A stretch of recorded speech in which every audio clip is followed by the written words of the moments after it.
requirements of being a Chief Justice of Nigeria is to possess the power of witchcraft. Senator Kombowe Friday Benson, representing Bayelsa Central Senatorial District.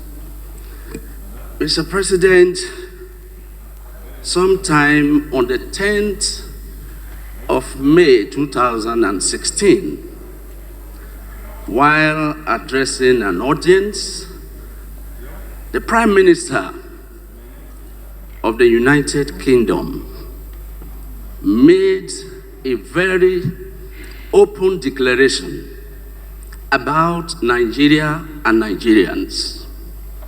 That Nigerians are fantastically corrupt,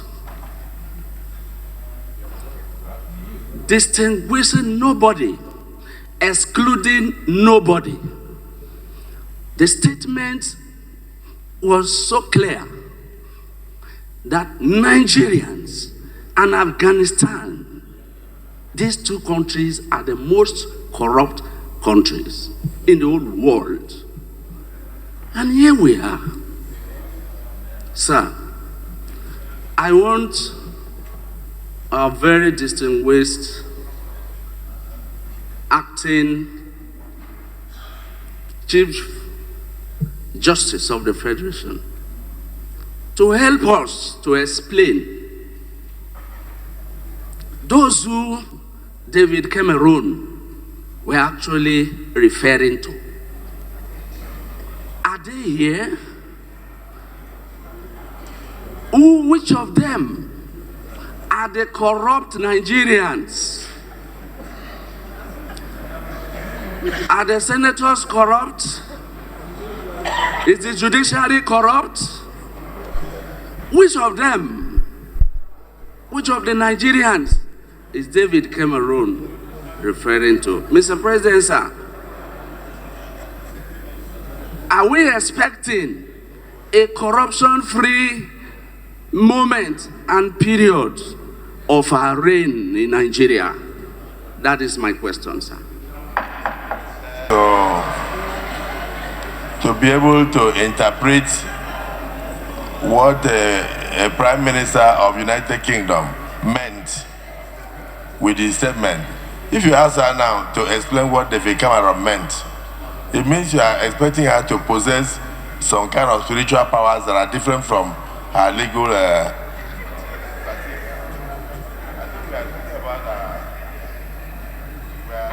About her competence and her experience in legal matters, not in fact, this brings me, my Lord, you can take the stage and join it and answer this other one.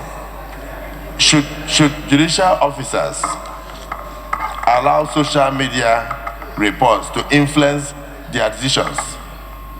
Because you see sometimes in court, some people may take like 1,000, 2,000 people to bombard, and even right now, when I was a young lawyer and I appeared before you in 1989 in the Magistrate Court in Lagos, at that time, whenever there was a case in court, nobody was expected to comment on it. But today you see very celebrated senior advocates of Nigeria sitting down on television to comment on cases that are already before either the Court of Appeal or before the Supreme Court, in an attempt to influence the outcome of those cases. And then sometimes they sponsor social media rats to go attacking the judiciary and trying to influence in one way or the other decisions that are already before the courts, and sometimes they are even the counsels to those cases. So what will you do to stop judges from bothering themselves about the opinions of people on social media, about comments by prime ministers in other countries who themselves are not clean, about Nigeria? And then you focus on the law, you focus on decided cases, you focus on your conscience and things that will promote the rule of law in Nigeria, and ignore the outcry of sponsored social media. How will you make sure that their lordships across board ignore those things, bringing injustice to Nigerians because of social media publications? My Lord, and then you may choose to ignore the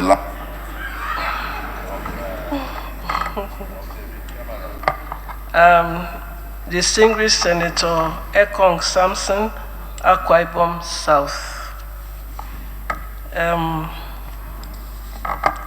I will address the issue of the need for substantial justice and whether there must be compliance with laid down the issue of substantial justice and technicalities.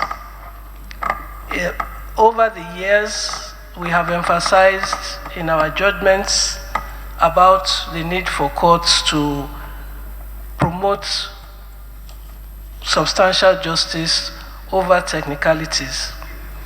However, I believe that sometimes there's a misconception on what constitutes technicalities. Because we have rules, we have laws, we have precedents that we follow. And where a precedent is followed, it will not be correct to say that the court has enthroned technicality over substantial justice. All courts are admonished all the time to eschew technicalities, but it's not in every instance that matters are decided on technicalities. At the same time, where the court looks at the case before it and decides based on the facts and the application of the law. Sometimes the application of the law to the facts might appear to be rather technical, and this is why we also have the appellate courts who can correct errors where they are made. On the issue of elevation to the Supreme Court, I will crave your indulgence to leave that question for a different forum.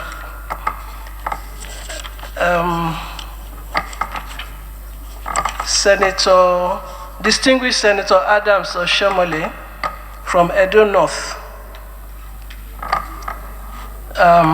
You talked about the crowded courts docket and the position where at a point in time matters terminated at the Court of Appeal, later on moved to the Supreme Court, and then the difference between cases filed at the Federal High Court and cases filed at the State High Courts. What I would say is that it is the legislature that enacts the laws that confer jurisdiction on the courts, and therefore anybody who has an option to go to either the Federal High Court or the State High Court is entitled to utilize that option. At the same time, where cases are decided, where it appears that a certain side is favored, the appellate procedure is there. And I think that is the only way we can curb it, unless there is clear evidence of bias or any inducement, corruption, or anything like that. But other than that, whatever decisions are given, the option is to go on appeal. And if you can satisfy the appellate court or the Supreme Court that the court concerned was swayed by other considerations, then the court will give whatever judgment is applicable in the circumstances.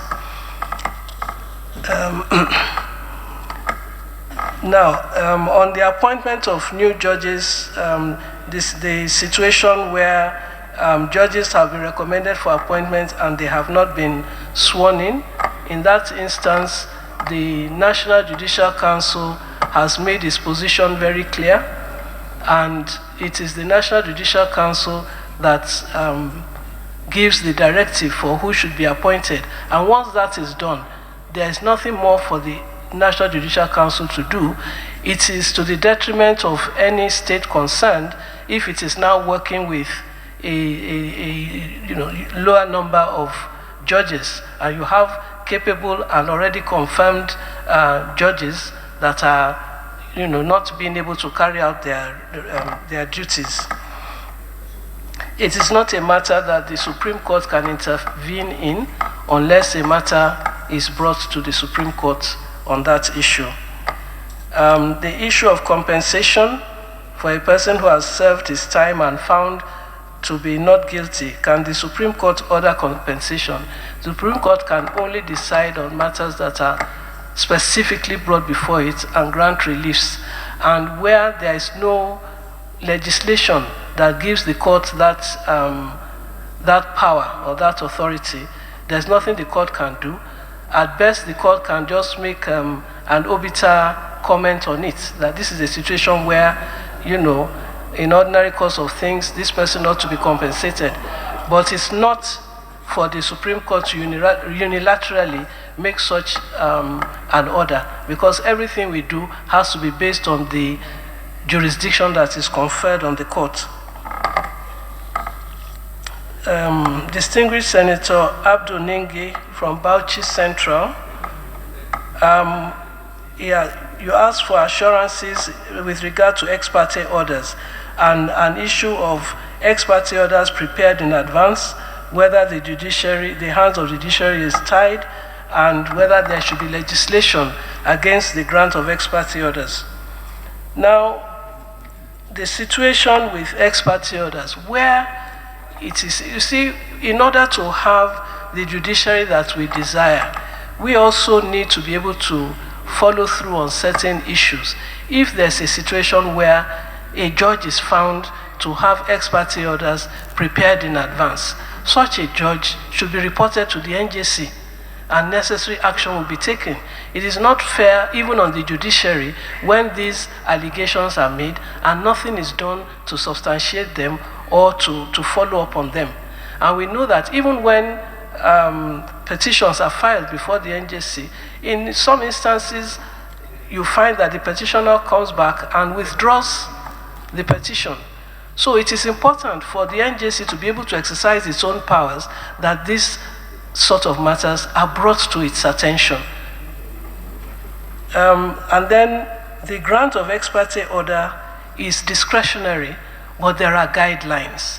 So where a judge is found to have ignored those guidelines, to have acted without due regard to proper process or even the facts of the matter, then the necessary action will be taken once it is brought to the attention of the National Judicial Council. As I've mentioned, the code of conduct will be strictly enforced, and judges are admonished not to grant ex parte orders indiscriminately. So it's an act of misconduct. But at the same time, it would not be proper, in my humble opinion, to enact a law that does away entirely with ex parte orders, because they are necessary in certain circumstances.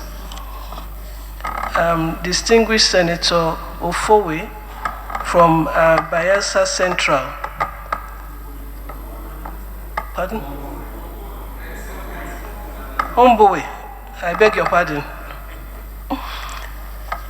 I want to believe that his question was rhetorical, and I have, I think, the permission of His Excellency to pass it over about whether who are those corrupt people.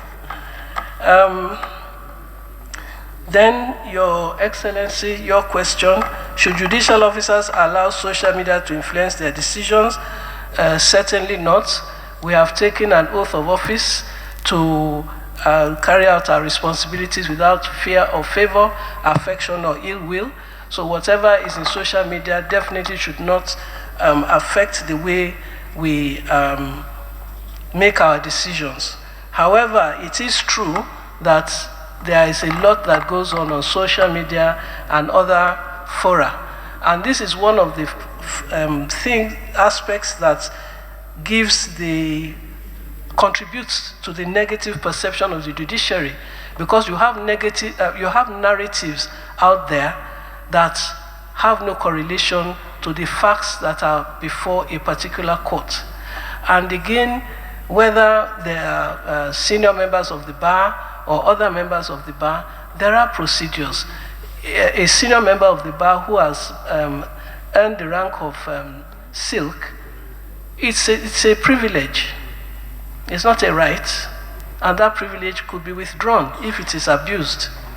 So in any of these situations, the courts too will use their own powers. We do have powers where a matter is sub judice and somebody goes out in public on the television station, media, social media, to comment on those cases, because it does have a negative effect on the administration of justice, on how we handle our cases. Because when you then give a judgment, the way it is assessed is based on what has been in social media. But notwithstanding that, I would say that judges know the oath they have taken and will abide by that oath and not be influenced by social media. Thank you. My Lord, you were very political in the last thing that recently, very senior members of the bar, we all know them. They are fond of being on politics today. They were commenting on cases that are before either the Court of Appeal or the Supreme Court. And this wasn't the case in the past. We are saying under your tenure, yes, will there be a procedure where you bring some of them to justice? Because they ought not to, because their comments and their analysis tend to influence the final outcome of those cases, and in most instances tend to bring about injustice, because they are not aware, they are not sayers of the facts that are before their lordships. Yes. But they will go out there, instead of arguing the cases in the court, they will go and sit down on television and be arguing the cases on television. And for the junior lawyers, the younger ones who are coming up, they are now beginning to think that that is the norm. If under your tenure, any of those senior lawyers, or, brought to book to say you cannot, when the case is in court, it has become, the matter is down sub judice. So if the court can invite, or even the NJC can discipline a senior lawyer who is fond of sitting down to analyze cases that are yet to be decided upon on television, in social media and all that, I think it will serve as a deterrent and will also help to bring back the integrity of the judiciary and the judicial system that we are talking about. That's why we are saying, under you, will you tolerate it?